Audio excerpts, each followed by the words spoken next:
हम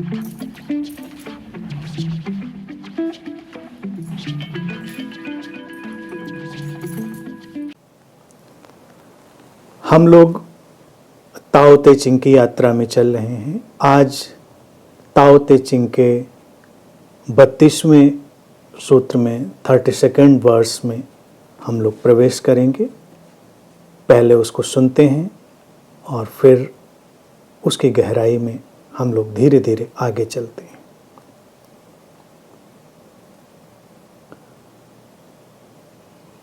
लाओ त्से लिखते हैं, The eternal Tao has no name, although simple and subtle. No in the world can master it. If princes and kings could follow it, all things would naturally obey. Heaven and earth would unite and rejoice with the dripping of sweet dew. Everyone would live in harmony, not by official decree, but by their own goodness. Once the whole is divided, the parts need names. There are already enough names. Know when to stop. One must know when it is enough. Those who know when it is enough will not perish. Rivers and streams are born of the ocean, and all creation is born of the Tao. Just as all water flows back to become the ocean, all creation flows back to become the Tao. अर्थात लाओ त्से कहते हैं कि ये जो शाश्वत ताओ है ये अनाम है, इसका कोई नाम नहीं है। हालांकि ये बहुत ही साधारण और सूक्ष्म है और कोई भी इस जगत में उस पर स्वामित्व नहीं कर सकता। अगर राजा, राजकुमार, नेतृत्व करने वाले जो लोग हैं वो इस ताओ को अनुसरण करते हैं, इस ताओ की लय में चलते हैं, तो सारी चीजें स्वभावगत रूप से जीवन का अनुसरण करने लगती हैं। धरती और स्वर्ग आपस में मिलते हैं, आनंदित होते हैं, जैसे एक मधुर ओस झर रही हो।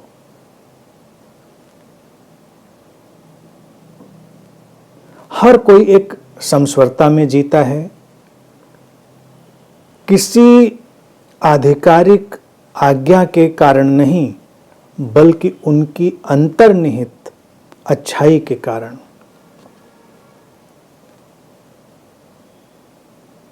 एक बार जब वो पूर्ण विभाजित होता है तो उसके अंश को, उसके हिस्सों को नामों की जरूरत होती है। संसार में पहले ही बहुत नाम हैं, इसलिए ये जानना बहुत जरूरी है कि कहाँ पर रुक जाना है। जो ये जानते हैं कि ये नाम देने की, विभाजित करने की प्रक्रिया पर्याप्त है, पहले से पर्याप्त है, वो नष्ट नहीं होंगे और वो इस जगत को नष्ट करने से बचाने में सहायक होंगे। नदियों की धाराएं समुद्र से उत्पन्न होती हैं और इसी तरह से सारा सृजन, सारी सृष्टि इस ताओ से जन्म लेती है। जैसे सारा पानी वापस समुद्र में बह जाता है, ऐसे ही सारा सृजन, सारी सृष्टि फिर से उस ताओ में समाहित हो जाती है।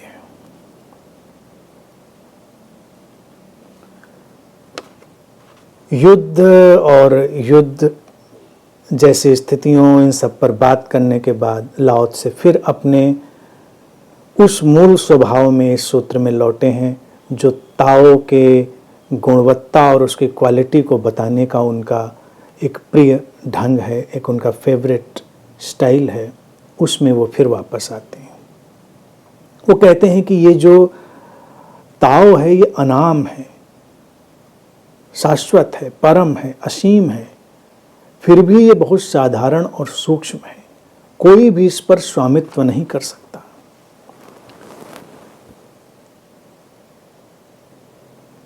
लाओ त्से के कहने का यही ढंग इस अभिव्यक्ति को अनूठा बनाता है और उसे आध्यात्मिक गुरुओं की उस अनूठी अभिव्यक्ति की श्रृंखला में अलग से खड़ा करता है। परम शाश्वत ताओ, वो कहता है इसका कोई नाम नहीं है। नाम से ताओ लाओ त्से को बड़ी अड़चन है, और वो अड़चन बड़ी स्वाभाविक है, क्योंकि वो एक मनुष्य के ऐसे मनोविज्ञान पर लगातार उंगली रखते हुए चलते हैं, नाम के साथ ही विकृति शुरू होती है। नाम उपयोगी होते हैं, सहायक होते हैं, उसी के संतुलन की ओर आगे लाओ त्से इशारा करेंगे, लेकिन वो हमेशा याद दिलाते हैं कि जब ताओ कह रहे हैं तो ताओ शब्द से भी आप ये न समझिएगा कि कोई नाम दे दिया गया है। वो कहते हैं वो उसका नाम नहीं है कोई। ताओ भी एक पारिभाषिक शब्द है, एक इशारा है। इशारा करने के लिए हमने उस शब्द का उपयोग कर लिया है, बस। वो कहते हैं कि वो बहुत साधारण और सूक्ष्म है, परम है, शाश्वत है, अनाम है, और फिर भी साधारण और सूक्ष्म, सिंपल एंड सटल। हम जब परिकल्पना करते हैं अस्तित्व की या परमात्मा की, तो हम सिंपल और सटल की परिकल्पना कहाँ करते हैं? ज़्यादातर जगह जब परिकल्पना लोग करते हैं तो उनको लगता है कि उससे ज़्यादा जटिल तो कुछ हो ही नहीं सकता जीवन में। और यहाँ पर लाओ त्से कहते हैं कि उससे अधिक सिंपल, उससे अधिक सरल कुछ हो ही नहीं सकता। सरल और साधारण, जो सरल और साधारण है स्वभावतः सूक्ष्म भी है, सटल है, और कोई भी उस पर स्वामित्व नहीं कर सकता। उसे जिया जा सकता है, उसे समझा जा सकता है, उसके साथ लयबद्ध हुआ जा सकता है, लेकिन उस पर स्वामित्व वो संभव नहीं है। वो मनुष्य के सीमा से परे की चीज है। लाओ त्से उसी बात को कहते हैं, और ये इशारा मनुष्य की उस जीवन शैली के लिए है जो उसको भी सिंपल और सटल बनाने के लिए है। अगर हम लयबद्ध होंगे किसी चीज से, तो जो उसका गुणधर्म है, जो उसकी गुणधर्मिता है, उसकी जो क्वालिटी है, उसके साथ हमको भी तो चलना होगा। अगर ताओ के साथ, जैसा कि लाओ त्से आगे कहने वाले हैं कि उसकी हार्मनी में जो जी रहा है, तो हार्मनी में जब जिएंगे तो हम भी सिंपल और सटल होंगे। हमको होना होगा साधारण, सरल और सूक्ष्म। अब समस्या यह है कि कोई भी साधारण और सरल होना नहीं चाहता। सरलता को एक आभूषण की तरह तो जरूर हम ओढ़ना चाहते हैं, सरलता को हम एक तमगे की तरह जरूर अपने साथ लेकर चलना चाहते हैं, लेकिन सरल होना नहीं चाहता कोई, क्योंकि सरलता में हमको संसार में लगता है कोई मजा नहीं है। इसीलिए लोग जटिल होते चले जाते हैं, कॉम्प्लेक्स होते चले जाते हैं। अगर तुम सरल हो तो तुमको लगता है इसमें क्या बात है, कुछ हुआ ही नहीं। तुम साधारण हो, तुमको लगता है इसमें क्या बात है, जीवन में आए थे कुछ किया ही नहीं, कुछ असाधारण कुछ अलग से हम होते तो मजा आता। कोई होना नहीं चाहता। और सूक्ष्म, जब लाओस से बात करते हैं, सटल, सूक्ष्मता एक अभिव्यक्ति है। वो जो सटलिटी है, वो सूक्ष्मतम हो जाने की जो प्रक्रिया है, वो जीवन की अभिव्यक्ति का एक नैसर्गिक ढंग है। अगर हम सटल नहीं होते हैं तो क्या होते हैं, हम भारी होते चले जाते हैं, हम भारी भरकम होते चले जाते हैं। अपनी पहचान से, अपने आइडेंटिटी से, अपनी तमाम चीज़ों से हम अपने को बोझिल बना लेते हैं। जो सूक्ष्म होगा वो अनबर्डन्ड होगा, भारहीन होगा, सटल होगा, वो निर्भर होगा। और अगर हम चुनाव करते हैं कि भाई सूक्ष्म होने में क्या रखा है, तो हम उसके विपरीत में जाएंगे, हम भारी होंगे, जटिल होंगे, और तब हम ताओ से दूर होते चले जाएंगे। पहली स्थिति में तो हम जानते हैं कि स्वामित्व की कोई भावना आवश्यक ही नहीं है, लेकिन जैसे ही हम सरलता, साधारणता और सूक्ष्मता को छोड़ते हैं, हम स्वामित्व की तरफ दौड़ते हैं। हम हर चीज़ पर मास्टरी करना चाहते हैं, पॉजेस करना चाहते हैं, प्रकृति पर स्वामित्व करना चाहते हैं, हम जीवन पर स्वामित्व करना चाहते हैं, हम ज्ञान पर स्वामित्व करना चाहते हैं, हम अपने संबंधों पर स्वामित्व करना चाहते हैं, हर चीज़ पर हम मास्टरी करना चाहते हैं। मास्टरी यहाँ पर कुशलता की तरह नहीं लाओस से कह रहे हैं, वो स्वामित्व की तरह। तुम उसको अपने अधिकार में लेना चाहते हो। तुम्हारी सांसों पर क्या स्वामित्व है, जीवन पर क्या स्वामित्व है हमारा। हम जीवन के साथ हैं, जीवन एक प्रसाद की तरह हमारे पास है, हम उसमें जी रहे हैं, सुंदर है, हम उसके साथ आगे चलते हैं, जीवन के उत्सव में शामिल होते हैं। जीवन पर लेकिन मास्टरी नहीं है। स्वामित्व की आकांक्षा ही हमको उस सरलता के जगत से बाहर कर देती है, और उसके पहले प्रवेश कर जाएगी हमारे अंदर ये नाम देने की विकृति। इसलिए लाओस से शुरुआत ही वहां से कर देते हैं। पहले सूत्र में भी उन्होंने यहीं से शुरू किया था, अब जब फिर वो किसी गूढ़ बात की ओर इशारा कर रहे हैं तो फिर वो यही बात दोहरा दे रहे हैं, नाम नहीं है कोई, इसलिए नाम के चक्कर में मत पड़ना। किसी भी नाम से उसकी बात करी जाएगी, हम किसी भी नाम से मिल जाएंगे, नाम कोई भी हो, उसकी जो गुणधर्मिता है वो महत्वपूर्ण है। वो नेमलेस, वो अनाम, और वो अनाम ही परम है। अब ये जो साधारणता और सरलता की बात लाओस से यहाँ पर ले आए हैं, ये इतनी गहरी और विराट बात है कि अगर हम इसको समझें, सूत्र की गहराई में जाते जाते हम उसको पूरी तरह समझेंगे, तो हमारे सामने सारे बुद्धों के वचन स्पष्ट हो सकते हैं, हमारे सामने अध्यात्म के गहनतम सूत्र स्पष्ट हो सकते हैं। ये गहनतम सूत्र, सारगर्भित वचन, ये सब हमारे सरल साधारण हो जाने से ही हमारे सामने उद्घाटित होते हैं। उनके लिए हमको कुछ विशेष होने की आवश्यकता नहीं है, हमको अविशेष होना नहीं है, विशेष होने की दौड़ बंद करनी है।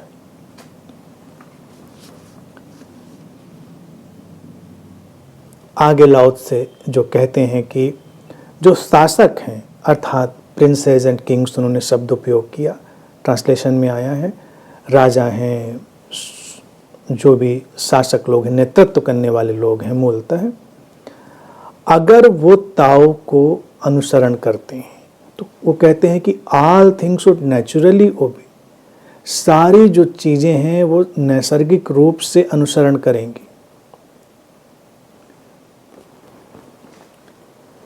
क्यों लाओस से यहाँ पर किंग्स, प्रिंसेस और नेतृत्व करने वाले लोगों की बात उठा लेते हैं? महत्वपूर्ण है। यूं वो सभी के लिए कह रहे हैं, ये बात किसी एक पर लागू होने के लिए तो है नहीं, वो सभी के लिए बात कह रहे हैं। लेकिन समाज में जो नेतृत्व करने वाले लोग हैं वो एक व्यवस्था निर्मित करते हैं। हम देखते हैं कि हमारे आसपास अनेक किस्म के इन्फ्लुएंसर्स होते हैं। ये जो शासक हैं ये इन्फ्लुएंसर हैं, प्रभावित करने वाले। वो इस जगत को और लोग जो इस जगत में हैं उनको प्रभावित करने का काम करते हैं। उनमें प्रभावित करने की क्षमता है। कुछ लोगों में प्रभावित करने की क्षमता होती है और बाकी लोग उनके पीछे पीछे अनुसरण करते हैं। अनुसरण करना बुरा नहीं है, अनुसरण करना नैसर्गिक है।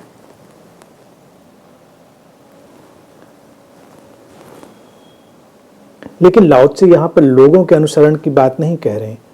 वो कहते हैं कि अगर वो लोग जो इस समाज में उस जगह पर खड़े हैं, उस भूमिका में खड़े हैं, जिनके पास वो क्षमता अस्तित्व ने दी है या उन्हें वो उपहार अस्तित्व ने दिया है कि वो लोगों को प्रभावित कर सकते हैं, वो प्रभाव छोड़ सकते हैं, डाल सकते हैं लोगों के ऊपर, तो अगर वो ताओ की लयबद्धता में जीते हैं तो सब कुछ उस ताओ का अनुसरण करने लगता है और हर कोई भी अनुसरण करने लगता है। हम अपने समाज के नेतृत्व करने वाले लोगों के अनुसार अक्सर जीने लगते हैं। जीवन शैली जो आम जनता की है, आम जनता की जीवन शैली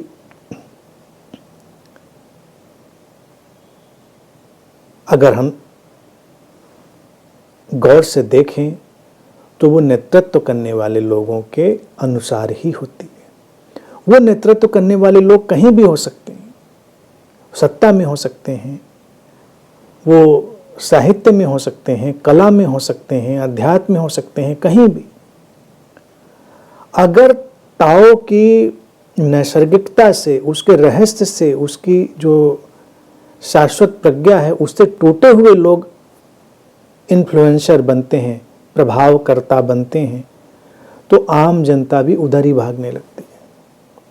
अगर हम अपने शासकों को, अपने नेतृत्व करने वाले लोगों को ऐसे देखते हैं कि वो उस ताओ की नैसर्गिकता में जीते हैं, तो आम लोगों के भीतर भी वो भावना बनती है कि ऐसे भी जिया जा सकता है, ये भी जीने का एक ढंग है। क्योंकि जीवन शैली हम कहीं ना कहीं से बोरो कर रहे होते हैं। अगर हमारे आसपास ऐसे ही नेतृत्व करने वाले लोग हों किसी भी क्षेत्र में, क्योंकि कोई भी व्यक्ति कहाँ किस क्षेत्र में किससे प्रभावित होगा कोई नहीं जानता, और जाने अनजाने लोग प्रभावित होते हैं, कई लोग जानकर और कई लोग अनजाने में। अगर वो जीवन शैली अवसाद में ले जाने वाली, कुंठा में ले जाने वाली, तो स्वाभाविक रूप से अवसाद और कुंठा की बढ़ोतरी होगी। प्रतिस्पर्धा है, कहीं किसी शक्ति की आकांक्षा में एक पागल दौड़ है और हम भी उधर ही भाग रहे हैं, तो हमारे जीवन में भी वो सारी चीज़ें उसी ढंग से आने वाली हैं। कल्पना करिए, जिसको भारत में हम राम राज्य कहते हैं, तो राम राज्य क्या है? राम एक आदर्श हम मानते हैं। शासक अगर उस अवस्था में है जो बोध की चरम अवस्था है, जिसको लाओ त्से ताओ कहते हैं, उस अवस्था में है वो, उसकी लयबद्धता में, तो आम जनता जो पीछे अनुसरण करने वाली है उसके भीतर से तमाम तनाव निकल जाता है, क्योंकि उसको लगता है कि हमको किसी महत्वपूर्ण दशा में होने के लिए विशेष होने की आवश्यकता नहीं है।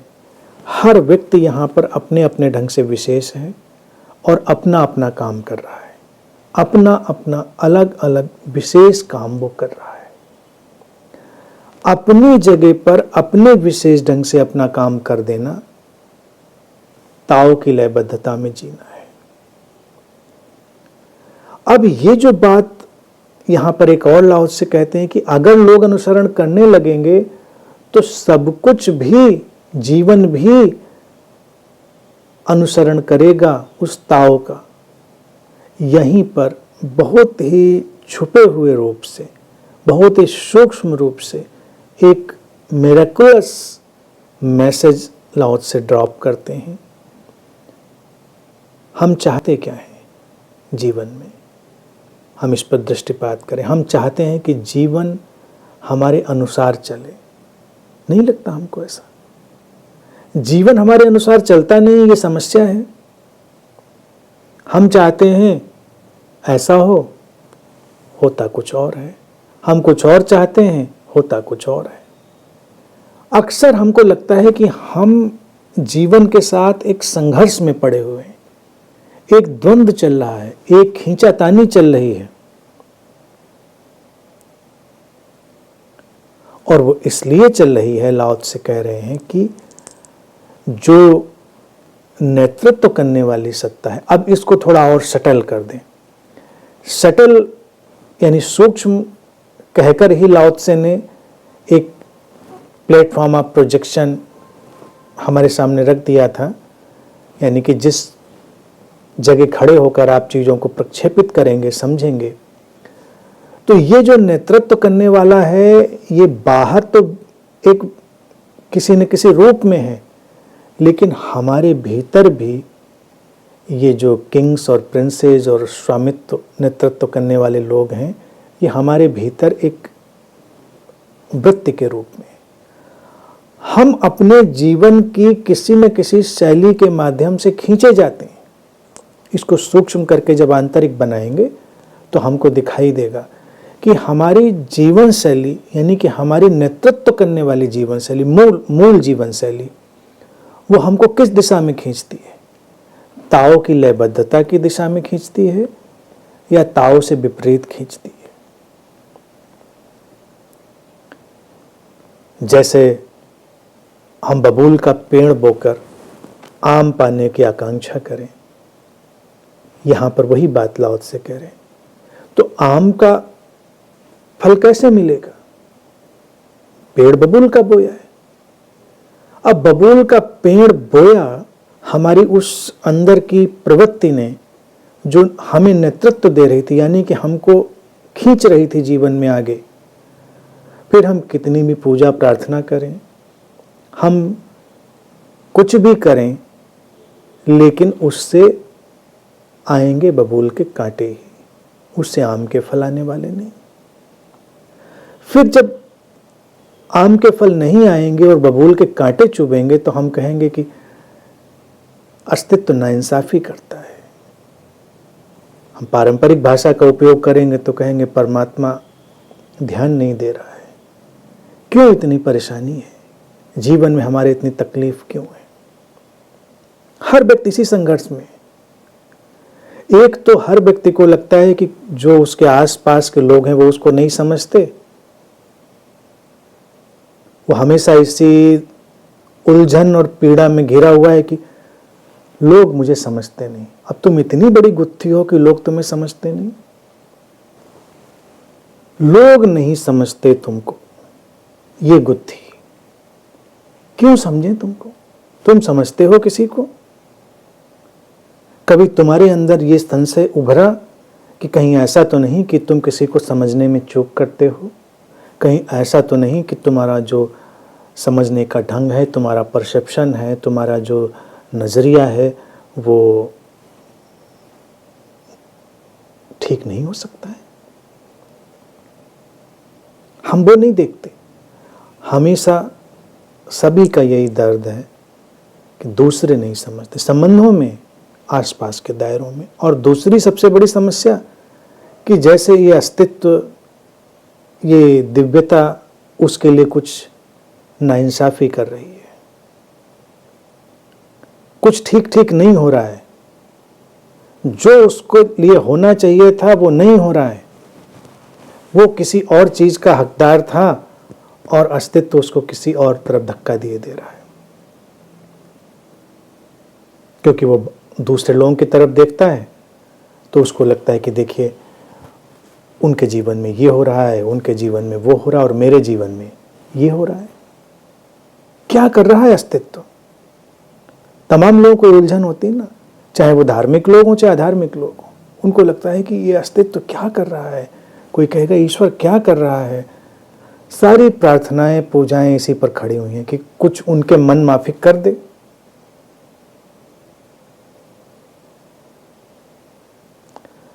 अगर कोई ये मान ले कि अस्तित्व जैसा है वैसा है, न तुम्हारी प्रार्थना से, न पूजा से, न तुम्हारी किसी बात से कोई फर्क नहीं पड़ने वाला, तुम कल्पना करो कितने लोग प्रार्थना पूजा करेंगे।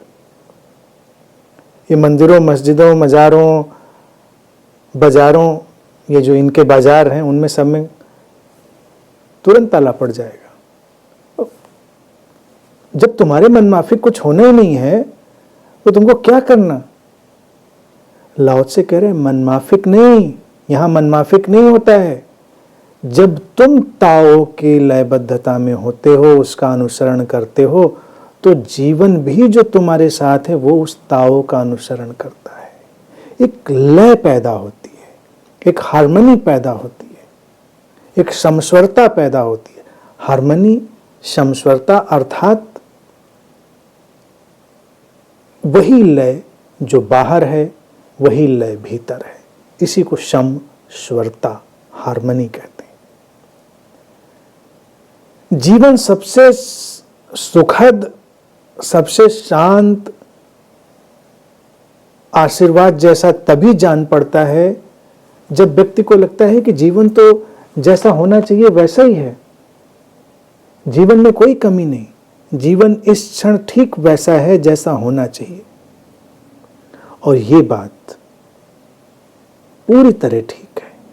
लाओ त्से कहते हैं कि जीवन वैसा ही है इस क्षण जैसा होना चाहिए, उससे कुछ विपरीत है ही नहीं।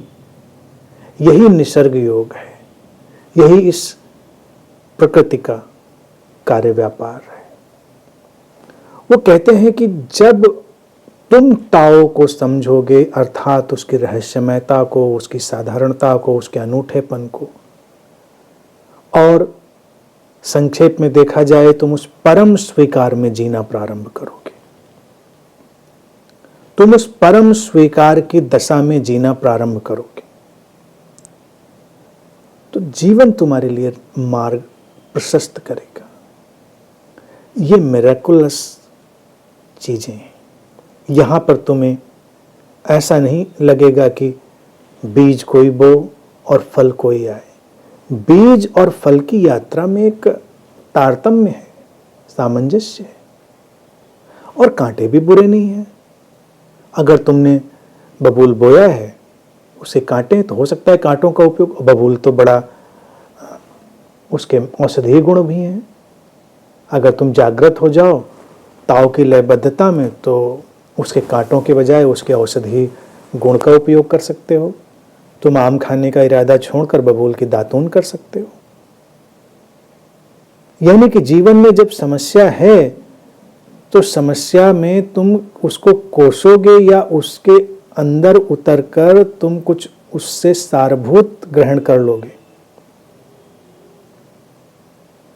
और वो हमेशा संभव है क्योंकि यहां सब कुछ उस अस्तित्वगत सार से भरा हुआ है। लेकिन पहला काम यही करना है कि उस ताओ की लयबद्धता में आओ। और कैसे आओगे? असाधारण होने की, विशेष होने की आकांक्षा से मुक्त हो जाओ। अपने अंदर की उन वृत्तियों को देखो जो तुम्हें जीवन में खींचती हैं, जो तुम्हें जीवन में प्रबल होकर पुकारती हैं। बाहर का नेतृत्व तो अपनी जगह, बाहर के नेतृत्व को तुमने समझा, देख लिया, लेकिन अब अपने अंदर अपने प्राणों की पुकार को देखो। सचमुच में तुम्हें क्या चाहिए? वही है तुम्हारे अंदर की नेतृत्व करने की सत्ता। क्या पुकारता है तुमको? हिंसा पुकारती है तुमको, लोभ पुकारता है, भय पुकारता है, क्या पुकारता है तुमको? बुराई नहीं है उसमें, लाओ से कह रहे पहले जानो तो इसको कि तुम्हारे भीतर से वो पुकार कौन सी उठती है, कौन सी मूल सत्ता है जिसका तुम अनुसरण कर रहे हो। तमाम लोगों की अगर धार्मिकता का विश्लेषण किया जाए और उनके भीतर की नेतृत्व करने वाली सत्ता का, जिसको वो किंग्स एंड प्रिंसेस कहते हैं, अगर वो ताओ का अनुसरण कर रहे हैं, जिसकी जो लाओ से बात कर रहे हैं, तो हम देखेंगे कि बहुत से लोगों की जो भय और लोभ की धाराएं हैं वही उनको नेतृत्व दे रही हैं। एक बार जब उनको हम पहचान लेते हैं, पहचानने के साथ ही व्यवस्था बदलती है। बाहर की सत्ता में भी देखिए यही होता है। जब हम बाहर के शासकों को ठीक से पहचानते हैं तो वो सत्ता परिवर्तन का एक आरंभ हो जाता है। इसी तरह से जब भीतर की सत्ता में हम पहचानते हैं कि ये क्या चल रहा है, हम किधर जा रहे हैं, क्यों जा रहे हैं, तो ये भीतर की सत्ता परिवर्तन का आरंभ हो जाता है। और भीतर मूल रूप से ताओ की लयबद्धता में आना ही सबसे महत्वपूर्ण है। और लयबद्धता में आना ऐसा नहीं कि हमको कुछ उसके लिए विशेष प्रयास करने, लयबद्धता तो है, वो समस्वरता है, वो क्यों नहीं है हमको इसको जानकर उसे हटाना है। और फिर जीवन में चमत्कार ही चमत्कार है, फिर जीवन तुमको संभालता है। यहीं पर सारे मिरेकल्स की संभावना खड़ी है।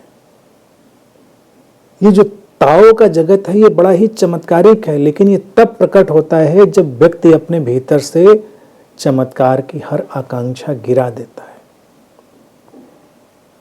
अभी तो हम छोटे मोटे चमत्कारों की तरफ भागते हैं,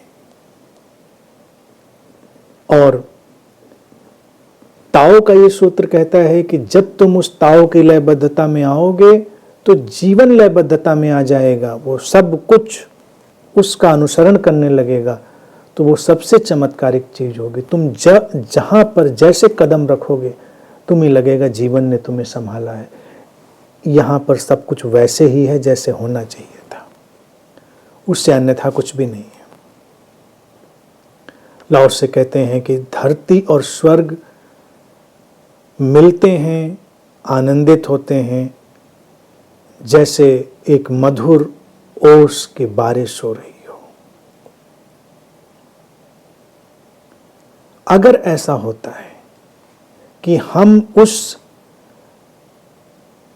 ताओ का अनुसरण कर पाते हैं और ताओ की नैसर्गिक व्यवस्था को देख पाते हैं, तो धरती और स्वर्ग का मिलन, धरती और स्वर्ग लाओ त्से का पारिभाषिक शब्द है, हेवन एंड अर्थ। अर्थात वो कहते हैं कि ये जो स्थूल और सूक्ष्म है, पदार्थ और चैतन्य है, लोकल और नॉन लोकल है, फिजिकल और नॉन फिजिकल है, ये सब संयुक्त होते हैं। धरती और स्वर्ग संयुक्त होते हैं और आनंदित होते हैं, जैसे एक मधुर ओस की वर्षा हो रही हो। लाओ त्से यहाँ पर पूरी तरह काव्यात्मक हो गए, पोएटिक हो गए। कहने का और कोई तरीका ही नहीं है। किसी सुंदर बात को कहने के लिए बहुत पोएटिक होना पड़ता है। वो कह रहे हैं कि जब ये धरती और स्वर्ग, अर्थात ये स्थूल और सूक्ष्म, physical non physical, local non local, भीतर और बाहर, ये सब आपस में मिल जाते हैं। इन सबके मिल जाने का अभिप्राय क्या हुआ? जीवन की समग्रता, जीवन की टोटलिटी का मैनिफेस्ट हो जाना, जीवन की समग्रता का अभिव्यक्त हो जाना। तो इस आनंदपूर्ण मिलन का परिणाम ऐसा ही होता है जैसे सुबह की ओस की बूंदों को हमने देखा हो। पत्तों पर ठहरी हुई ओस की बूंदें कितनी निर्मल, कितनी शांत, कितनी ध्यानपूर्ण लगती हैं। अद्भुत सुबह पत्तों पर ठहरी, फूलों पर ठहरी ओश की बूंदों को देखिए। उनसे ज़्यादा निर्मल, सरल और कुछ भी नहीं है, उनसे ज़्यादा पवित्र और कुछ भी नहीं है। हमको ऐसी प्रतीति होती है, उनको देखते देखते ही ऐसा लगने लगता है ओश की बूंदों को जैसे हमारे भीतर भी कुछ धुल गया हो। लाओस से कहते हैं कि अगर हम धरती और स्वर्ग के ऐसे मिलन में उतरते हैं तो हमारे जीवन में ऐसी ही ओश की मधुरता। अब ओश तो मधुर होती है कि नहीं होती है ये तो किसी को पता नहीं, क्योंकि ओश को तुमने कभी स्वाद तो लिया नहीं होगा, वो तो पानी का बूंद है, मधुरता तो उसमें नहीं होगी। उन्होंने उसमें मधुर शब्द भी जोड़ दिया, स्वीट। मधुरता जीवन का एक आनंदित होने का एक अलग गुण धर्म है। जैसे तुम्हारे अंदर कोई मिठास घुल गई हो, तुम्हारे अंदर कोई निर्मलता घुल गई हो, तुम्हारे अंदर एक निष्कलुषता, कोई भी मिलावट नहीं, इस तरह की भावदशा पैदा हो गई हो। और ये भावदशा सबसे अधिक विश्रांत और ध्यानपूर्ण भावदशा है, सबसे अधिक विश्रांत और ध्यानपूर्ण। लाओसे का कहना है कि एक ऐसा व्यक्ति जो उस ताओ की हार्मनी में, उस समस्वरता में जी रहा है, उसके जीवन में ऐसे ही कोई तनाव नहीं है, कोई दुश्चिंता नहीं है, कोई अपराध बोध नहीं है। अपराध बोध होगा तब जब उसके भीतर किसी न किसी तरह का कर्तापन होगा। ताओ की समस्वरता में है तो वो जानता है कि वो अस्तित्व ही सब संभालता है, अस्तित्व की धाराएं ही सब कुछ करती हैं। कर्तापन का जब बोझ नहीं रहा, उसका जो एक बर्डन था, भार था, वो नहीं रहा, तो फिर किसी तरह का अपराध बोध नहीं रहा। जब किसी तरह का अपराध बोध नहीं है व्यक्ति के भीतर, तो सबसे विश्रांत अवस्था है। ओस जैसे बिल्कुल बेदाग है, तुम्हारे भीतर भी ऐसी ही बेदाग व्यवस्था और अवस्था है। जिन लोगों को अवसाद पकड़ता है, तनाव पकड़ता है, अगर वो सुबह उठें और पत्तों पर ठहरी ओस की बूंदों को प्रेम पूर्वक, ध्यान पूर्वक देखें, तो ये देखना भी कई बार उनके लिए ध्यान बन जाता है और उनके भीतर के बड़े अवसाद को पहुंच जाता है। देखने देखने का नजरिया है। बहुत दुखी व्यक्ति अगर ओस की बूंदों को देखे तो उसको लगता है जैसे पत्तों पर आंसू ठहरे हुए,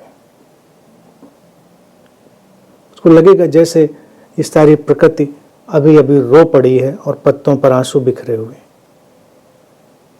लेकिन आंसू भी तो बड़े पवित्र होते हैं। और अगर कोई व्यक्ति प्रसन्न है, मेडिटेटिव है, और वो ओस की बूंदों को देखता है तो उसको लगता है जैसे ये मोती फैले हुए हैं। इसीलिए हम ओस का मोती भी कहते हैं। जो ड्यू ड्रॉप्स होती हैं उनको ओस का मोती भी कहते हैं। जैसे पत्तों पर मोती ठहरे, और जब सुबह की रोशनी टकराती है उन ओस की बूंदों से तो मोती से भी ज़्यादा खूबसूरत हो जाते हैं। इससे ज़्यादा मोती तो खूबसूरत होता ही नहीं उतना, जितना वो सूरज की किरणों को रिफ्लेक्ट करते हुए, प्रतिबिंबित करते हुए ओस के कण होते हैं। उनका साहचर्य, उनको देखना एक ध्यान की व्यवस्था बन सकती है। लाओसे का बस इतना पोएटिक ढंग से कह देना कि जैसे मधुर ओस की वर्षा भीतर हो गई हो, वो हमारे अकर्तापन के, हमारे नॉन डूअर नेचर के फैलाव की ओर इशारा है। क्योंकि जब वो अकर्तापन का ढंग, वो नॉन डूअर नेचर हमारे अंदर पूरी तरह प्रकट हो गया है, तो कोई भी भार, कोई भी अहंकार, कोई भी दबाव, कोई भी तनाव हमारे भीतर नहीं है। हम उतने ही मधुर और पवित्र हैं जैसे सुबह की ओस की बूंदें।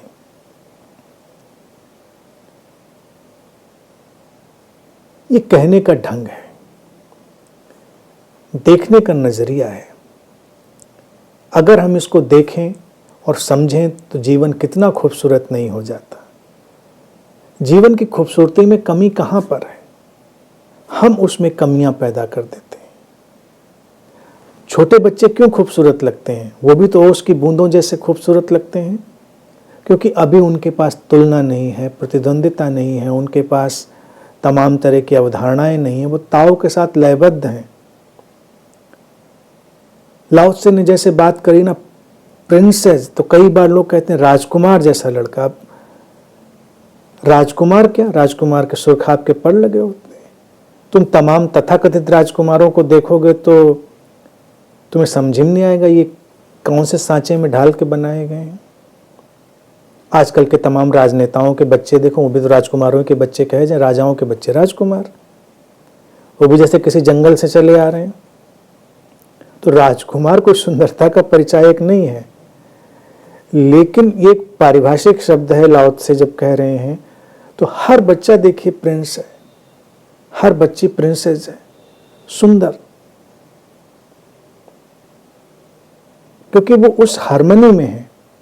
अभी उसके अंदर वो कलुषता नहीं आई है, वो मधुर ओस की बूंद की तरह। क्या हम वैसे नहीं हो सकते? लाओ त्से की इस बात में यही हमारे लिए आश्वासन भी है, प्रश्न भी है छुपा हुआ, और आवाहन भी है। हम धीरे धीरे कुरूप, विकृत, खिन्न क्यों होते चले जाते हैं? क्योंकि हम ताओ की लय से टूटते चले जाते हैं।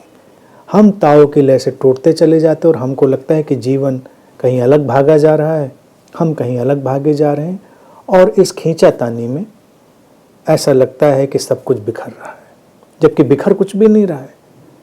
सब व्यवस्थित है, एक एक चीज व्यवस्थित है। आगे लाओ त्से लिखते हैं कि हर कोई एक समस्वरता में जीने लगता है जब वो ताओ के उस अनुसरण को पहचान लेता है। इसलिए नहीं कोई आधिकारिक आज्ञा आई है, इसलिए कि उसके भीतर की जो सहज गुणवत्ता है उसने उसको वैसा बनाया है। हार्मनी में जीना ये कोई आज्ञा नहीं हो सकती कि कोई किसी को कहे कि अब सारे लोग कल से हार्मनी में जिएंगे। हमने जो 4 आर्य लक्ष्यों की बात करी उसमें हार्मनी एक शब्द लिया। शांति, लाभ, peace, happiness and harmony. Harmony है तो बाकी तीनों भी आ जाते हैं, लाभ, पीस, हैप्पीनेस, और एक कोई भी पकड़ें तो बाकी तीनों आ जाते हैं। वो सब इंटरचेंजेबल है। लाओ से हार्मनी की बात कह रहे हैं, लेकिन हार्मनी ना समझ में आए कि ये हार्मनी क्या होती, समस्वरता क्या होती है। सम स्वरता यानी कि सारे स्वर एक लय में गुथ जाएं, स्तम हो जाएं। स्तम शब्द जो है ना, भारत में हम इसको हर तरह यूज करते हैं। संबंध, संबंध में भी वो सम है, समाधि में सम है, संभोग में सम है। सम शब्द बहुत व्यापक है। सम का अर्थ है एक लय, एक हार्मनी में इकट्ठा हो जाना। लेकिन अगर सीधे सीधे हार्मनी पकड़ में नहीं आती है, वो समस्वरता पकड़ में नहीं आती है, और आपको लगता है कि प्रसन्नता पकड़ में आ रही, तो प्रसन्नता के द्वार से जाएं, आप इधर पहुंच जाएंगे। अगर लगता है कि नहीं, प्रसन्नता भी नहीं पकड़ में आई, शांति हमको पकड़ में आ रही, तो शांति के द्वार से जाएं। प्रेम का द्वार पकड़ में आता है तो उससे जाएं। बाकी ये चारों चीजें एक साथ इकट्ठी हो जाती हैं। जीवन की यही देखा जाए अंतिम गुणवत्ता है। और लाओ त्से करें, इनमें से किसी भी चीज को कोई ऑफिशियल डिक्री नहीं दी जा सकती कि किसी ने आज्ञा दे दी। क्या कोई तुम्हें आज्ञा से प्रेम में डाल सकता है? कल से एक शासन का आदेश आ गया कि कल से सब लोग प्रेम में होंगे, या कल से आदेश आ गया सब लोग शांत होंगे, सब लोग प्रसन्न होंगे, हार्मनी में होंगे। कहाँ संभव है? अपनी आंतरिक गुणवत्ता के कारण ही वो समस्वरता प्रकट होती है। लाओ से जिसको कह रहे हैं ना, भीतर की जो गुडनेस है, गुडनेस क्या है? वो भीतरी गुणवत्ता। अच्छा कौन है? हम कहते हैं वो बहुत अच्छा आदमी है, या कहते हैं वो बुरा आदमी है। हमने अपनी अपनी परिभाषाएं बनाई हैं। ताओ की परिभाषा में देखिए, अच्छा वही जो निसर्ग की लय में है, सरल, साधारण। बुरा अगर हम कहना चाहें तो बुरा हम उसी को कह सकते हैं जो उस लय से टूट रहा है। लय से टूटते हैं तो बुरा लगता है। बुरा, बुराई, ये सारे शब्द आप स्मरण में अपने लाएं। कभी कभी हम कहते नहीं, इस बात से मुझको बहुत बुरा लग रहा है। क्यों बुरा लग रहा है? क्योंकि लय टूट रही है। हम डिजाइन नहीं है उस चीज के लिए, हम उस निसर्ग की योजना में हस्तक्षेप कर रहे हैं। कोई तुमको अपशब्द कहता है, बुरा लगता है, क्यों? क्योंकि अपशब्द कहने वाला ये मानकर चलता है कि किसी का अपमान किया जा सकता है, उसको लगता है कि कोई कमतर है, और जो सुनकर आहत हो रहा है उसको भी लगता है कि कोई उसे आहत कर सकता है, वो कमतर है। ये एक संघर्ष बनता है। अपशब्द कहने पर भी बुराई नहीं पैदा हो सकती अगर जिसको कहा जा रहा है वही इस समझ से भरा हुआ हो कि कहो ये तुम्हारा डिस्टॉर्शन है, तुम्हारी विकृति है कि तुम्हारे अंदर से ऐसे शब्द निकलते, हम उनको नहीं लेते। जब दोनों उनको ले लेते हैं तो बुराई बन जाती है।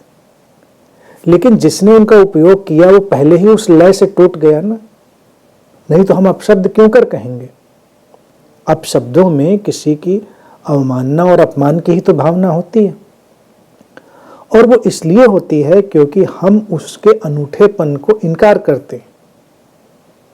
हमको लगता है कि इसका होना हमारे होने में कहीं आड़े आ रहा है, जबकि किसी का होना किसी के होने में आड़े नहीं आ रहा है। यहां सब एक दूसरे को संभाले हुए हैं। जो विपरीत जान पड़ते हैं वो विपरीत वाले भी संभाले हुए हैं। अब लाओ त्से कहते हैं कि ये सारी बातें किसी भी आदेश से, चाहे वो सरकारी आदेश हो, ऑफिशियल डिक्री, या कोई धर्मादेश हो, कोई शास्त्र का आदेश हो, गुरु का आदेश हो, वहां से भी पैदा नहीं हो सकती। आदेशों के कारण पाखंड पैदा होता है, और जब व्यक्ति अपनी आंतरिक गुणवत्ता से जीता है तो स्वभाव पैदा होता है। स्वभाव हमेशा सुंदर है। हम किसी को ये नहीं कह सकते कि तुम हार्मनी में जियो, तुम प्रेम में जियो। हम ज़्यादा से ज़्यादा उसको ये कह सकते हैं कि भाई तुम प्रेम में क्यों नहीं हो, इसको समझो। हम किसी को कहें कि तुम शांति में जियो, तुम शांति में क्यों नहीं हो, पहले इसको जानो। ये कहने के बजाय कि प्रसन्नता में जियो, तुम प्रसन्न क्यों नहीं हो, इसका अन्वेषण करो, इसकी खोज करो। ये सीकर की बात है, एक धार्मिक प्रक्रिया है, आक्रमण की तरह नहीं है। और फिर वो अंदर से आएगी, वो आंतरिक गुणवत्ता की तरह से आएगी, जो व्यक्ति के स्वभावगत सत्ता है वहां से आएगी, उस समस्वरता में जीने की भावना। लाओ से ये बात कह रहे हैं।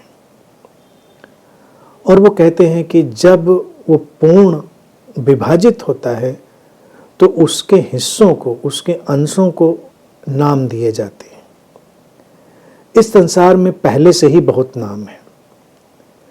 ये जानो कि कहाँ पर रुकना है। ये एक बात और बड़ी यहाँ पर सुंदर सी आज निकल कर आई है लाओ से, जिसको कह रहे हैं कि जो पूर्ण है वो तो अनाम है, द होल, टोटल, ताओ, वो अनाम है, उसका तो कोई नाम नहीं। जो अव्यक्त है, अनमैनिफेस्टेड है, उसका नाम है नहीं, उसके नाम की जरूरत भी नहीं। लेकिन जब वो बटेगा, वो द्वैत में टूटेगा, जब वो उपयोगी बनेगा तो उसे कुछ नाम दिए जाएंगे। अंश को नाम दिया जाता है, पूर्ण को नाम नहीं दिया जाता। अंश को नाम देने का मतलब है कि हम उसकी उपयोगिता निर्धारित करते हैं, हम एक सीमा बनाते हैं। सीमा इसलिए नहीं कि जीवन में सीमाएं हैं, सीमा इसलिए क्योंकि असीम का हमको ज्ञान है, उसका भान है, उसका एहसास है, लेकिन सीमा बस केवल उपयोगिता के लिए। और लाओ से कहते हैं संसार में पहले से ही बहुत नाम है, यानी कि अंश विभाजित होने की प्रक्रिया, द्वैत में टूटने का ये यात्रा क्रम पहले से ही विद्यमान है। हमने बहुत कुछ पहले से ही विभाजित किया है, हमने पहले ही बहुत चीज़ों को नाम दिए हैं, हमने उनकी सीमाएं खींची हैं। लाओ से कहते हैं कि ये जानना बहुत आवश्यक है कि कहाँ पर रुक जाना है, कहाँ पर हमें ठहर जाना है। बहुत ही महत्वपूर्ण समाजशास्त्र के लिए, मनोविज्ञान के लिए, राजनीति के लिए, जीवन के लिए, हर चीज के लिए ये आवश्यक सूत्र है। विभाजित करना पड़ता है, सीमाएं खींचनी पड़ती हैं, क्योंकि द्वैत में उपयोगिता निर्धारित करनी पड़ती है। लेकिन ये भी जानना पड़ता है कि विभाजित करना और सीमाओं को खींचना हमको कहाँ पर बंद करना है, कहाँ पर रोकना है, ये कुशलता। और ये कुशलता तभी आ सकती है किसी व्यक्ति के भीतर जब वो पहले जो लाओ से कह के चले आए हैं कि ताओ की समस्वरता में जो जी रहा है, वो जानता है कि विभाजन विभाजन के लिए नहीं है, विभाजन उपयोगिता के लिए है। हम अपने घर में जैसे घर बनाया तो घर को भी तो हमने उस अंतरिक्ष से, उस स्पेस से विभाजित कर दिया। स्पेस में, उस अंतरिक्ष में, उस आकाश में, उस खालीपन में तो कोई विभाजन नहीं है। खालीपन तो एक है, वो इंटीग्रल है, अखंड है। लेकिन जब हम एक घर बनाते हैं, एक सीमा खींचते हैं, तो काम चलाऊ सीमा है, उपयोगिता पे। घर में भी हम अपने कमरे बनाते हैं, कमरे भी उपयोगिता के लिए हैं, क्योंकि अगर घर मान लीजिए केवल हम 4 दीवारियां खींच कर रहने लग जाएं, रह सकते हैं, कोई समस्या नहीं, उतना सुविधाजनक नहीं लगता, तो हम कमरे भी बना लेते हैं। लेकिन एक घर की परिकल्पना आप करिए, यहीं पर जीवन की पूरी कला आ जाती है, और अस्तित्व तो हमारे लिए उस कला का समावेश भी करता है। नैसर्गिक रूप से उसने हमें दी हुई, और सभी पशु पक्षियों, कीट पतंगों, सबको दी हुई है उसने वो निसर्ग की कला कि कहाँ पर रुकना है। मनुष्य के पास चूंकि थोड़ी क्षमता और ज़्यादा है परिकल्पना की, तो इसके लिए ज़्यादा चुनौती है कहाँ पर रुके। पशु पक्षी कीट पतंग, बाहर का जितना जगत है वो फिक्स्ड प्रोग्रामिंग में है, वो ऑलरेडी डिजाइंड है, उसको कहाँ पर रुक जाना है। वो भी सीमाएं खींचता है, विभाजित करता है, अपना जीवन चलाता है, लेकिन वो नैसर्गिक रूप से ही रुकने के लिए डिजाइंड है। मनुष्य नैसर्गिक रूप से रुकने के लिए डिजाइंड नहीं है। इसलिए नहीं है क्योंकि यहाँ पर विकास की असीमित संभावनाएं खोली हैं अस्तित्व ने। लेकिन अगर हमको शांति और प्रसन्नता में जीना है तो हमको जानना पड़ेगा कि हमको कहाँ पे रुकना है। ये चुनौती है मनुष्य के लिए। विभाजित करने में केवल रस नहीं लेना है। समाज के हिस्सों में हम विभाजन करते हैं, हम समाज की व्यवस्थाओं में विभाजन करते हैं, इसलिए नहीं कि विभाजन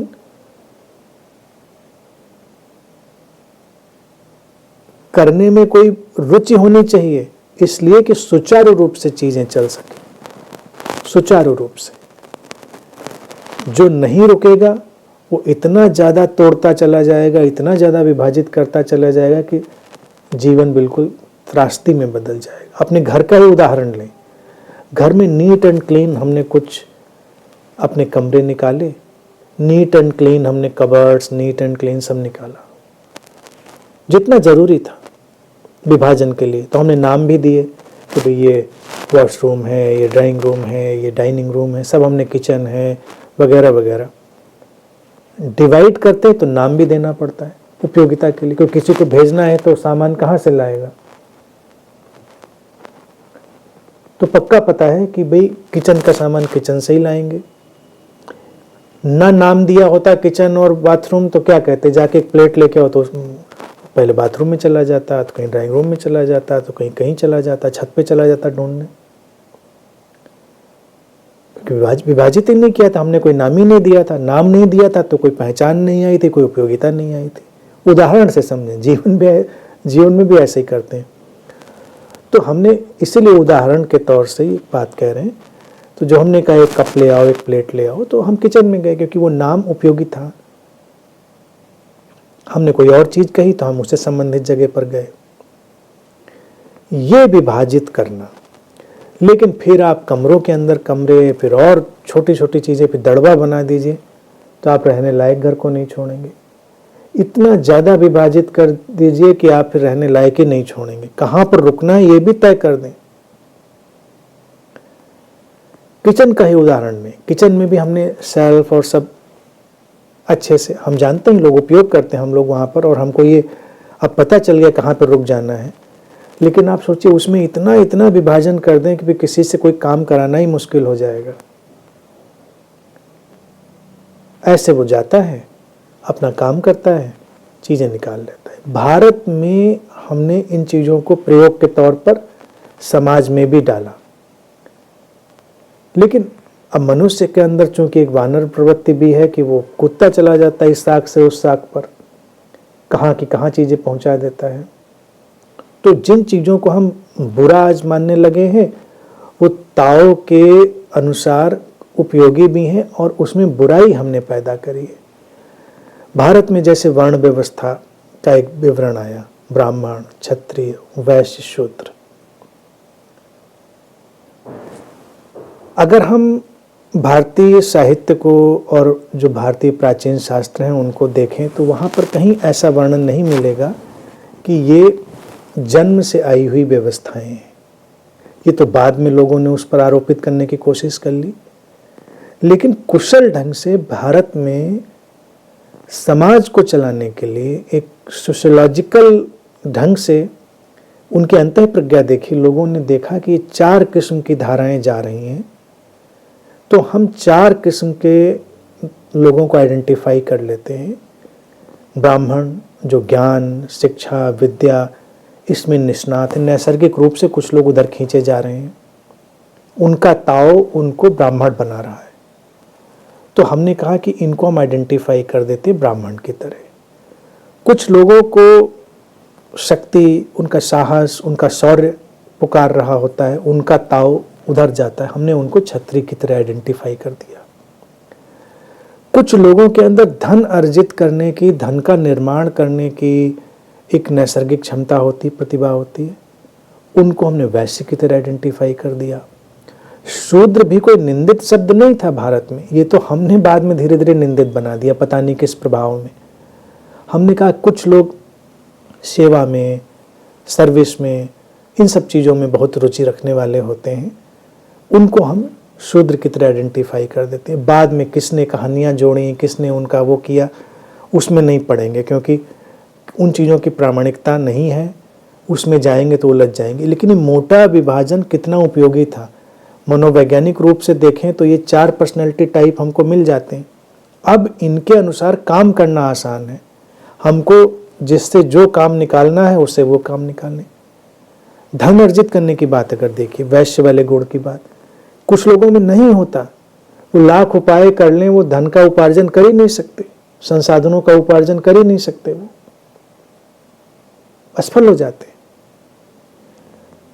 कुछ लोग शौर्य में नहीं जा सकते, कितना भी उपाय कर लीजिए। इसी तरह से ज्ञान लेना और देना ये सब नैसर्गिक गुणवत्ताएं हैं। तो लाओ त्से ने कहा ठीक है, मोटा विभाजन कर लिया, उससे काम चलाइए। अब ये जानो कि कहां पर रुक जाना है। भारत में फिर हमने उनको इतने जातियों में, इन चीजों में तोड़ के डाल दिया, हम रुके ही नहीं। और क्यों नहीं रुके? क्योंकि हमारे आसपास दुष्ट राजनेता, धर्म नेता सब वो उपस्थित थे। उनको तो विभाजित करो और शासन करो, डिवाइड एंड रूल में रुचि होती है। तो वो ताओ के उस स्वस्थ और हार्मोनियस डिवीजन की परिकल्पना में नहीं जाएंगे, वो विभाजित करके शासन करने की परिकल्पना में जाएंगे, तो तोड़ते चले जाएंगे। लाओ से कहता अगर नहीं रुकोगे तो विक्षिप्तता आएगी। अगर समाज में बहुत विभाजन हो जाएगा तो समाज विखंडित होने लगेगा, व्यक्ति भी विखंडित होने लगेगा। हम अपने भीतर भी काम चलाऊ नाम दे देते हैं। वो समग्रता, वो परिपूर्णता जो अनाम है, वो जब नाम में ढलेगी तो कुछ नाम देने पड़ेंगे। लाओ से कहता है कि ऐसा नहीं कि बिना नाम दिए काम चल जाएगा, उपयोगिता के लिए हमको कुछ नाम देने पड़ते हैं, लेकिन हमको ये जानना चाहिए कहाँ पर रुक जाना है। और कितनी मधुरता और स्पष्टता से वो ये बात आगे कहते हैं कि जो ये जानते हैं, वो कहते हैं कि one must know when it is enough. व्यक्ति को ये जरूर जानना चाहिए कब ये पर्याप्त हो गया है। और जो ये जानता है कि कब ये पर्याप्त हो गया, यानी कि विभाजन पर नाम देने की प्रक्रिया, वो कभी नष्ट नहीं होगा, वो कभी समाप्त नहीं होगा। अब यहीं पर सारा नैक है, यहीं पर सारी आर्ट है। कौन जानेगा कहां पर रुकना है। अगर व्यक्ति प्रतिस्पर्धा और विक्षिप्तता से भरा हुआ है तो वो तो रुकने वाला नहीं, वो तो विभाजित करता चला जाएगा। इसके लिए सूत्र के प्रारंभिक चरण में जो सूत्र की आत्मा है कि पहले तो निसर्ग की लय में आओ, तब जानोगे कहां पर रुक जाना है। लाओ से कहते नहीं रुकेंगे तो नष्ट हो जाएंगे, और जो ये जानते हैं कहां पर रुक जाना चाहिए वो नष्ट नहीं होंगे, वो बचेंगे। अर्थात अद्वैत से द्वैत की यात्रा तो होगी, द्वैत में विभाजन भी आएगा, नाम भी आएंगे, लेकिन अगर कोई उस द्वैत की विभाजित करने की वृत्ति में इतना विक्षिप्त हो जाएगा कि वो अपनी तरफ से भी विभाजन करता चला जाएगा, नाम देता चला जाएगा और खंड खंड में चीज़ों को तोड़ता चला जाएगा, तो नष्ट होने का रास्ता खोजेगा। जो ठीक से रुकना जानेगा, और ये फिर मध्य में ठहरने की बात आ गई, बैलेंस की बात आ गई कि बीच में समता में आ जाओ। ज़्यादा दूर भागने की जरूरत नहीं, समता में कहाँ पे ठहर जाना है, तो वो नष्ट नहीं होगा। जीवन ज़्यादा उपयोगी बन जाएगा, क्योंकि बिना विभाजन के उपयोग भी नहीं आएगा। मान लो तुम एक पूरा पेड़ काट कर ले आते हो, तो उस पेड़ के पूरे लकड़ी का क्या उपयोग है? अभी तो कोई उपयोग नहीं है। तो उसको विभाजित करना पड़ेगा, उसको काटना पड़ेगा, और उसको काट कर हमको उपयोगी चीज़ों में बदलना पड़ेगा। लेकिन काटते ही चले जाएंगे तो बाद में फिर जलाने के ही काम लकड़ी आने वाली है। उसकी इतनी उपयोगिता तो लकड़ी की फिर भी बच जाती है। जीवन में तमाम वृत्तियों की उपयोगिता तो इतनी भी नहीं बचती।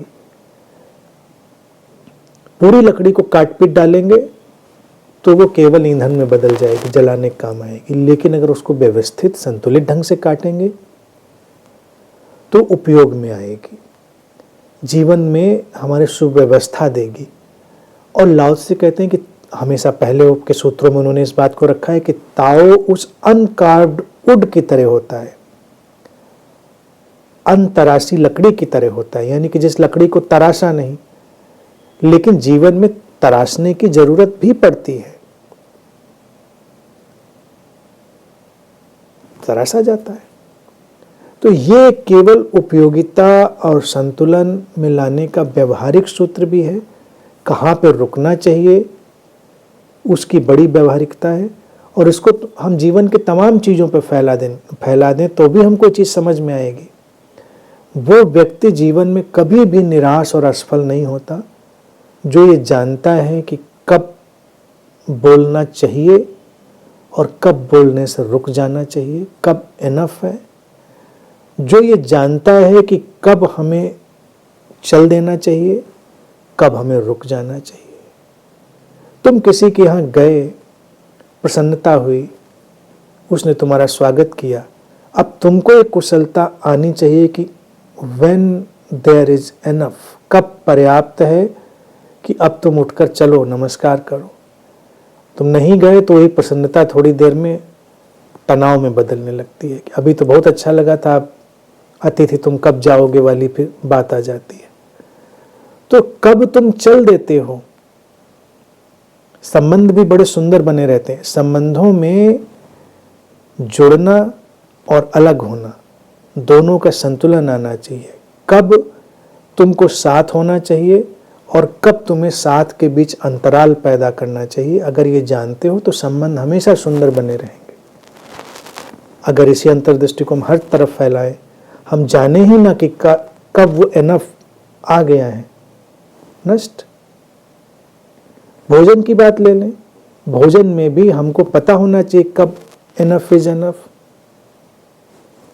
ना जाने नष्ट हो जाएंगे। उपयोगिता की जो संतुलित अवस्था है उसका जानना अपरिहार्य है, बहुत ही आवश्यक है उसका जानना।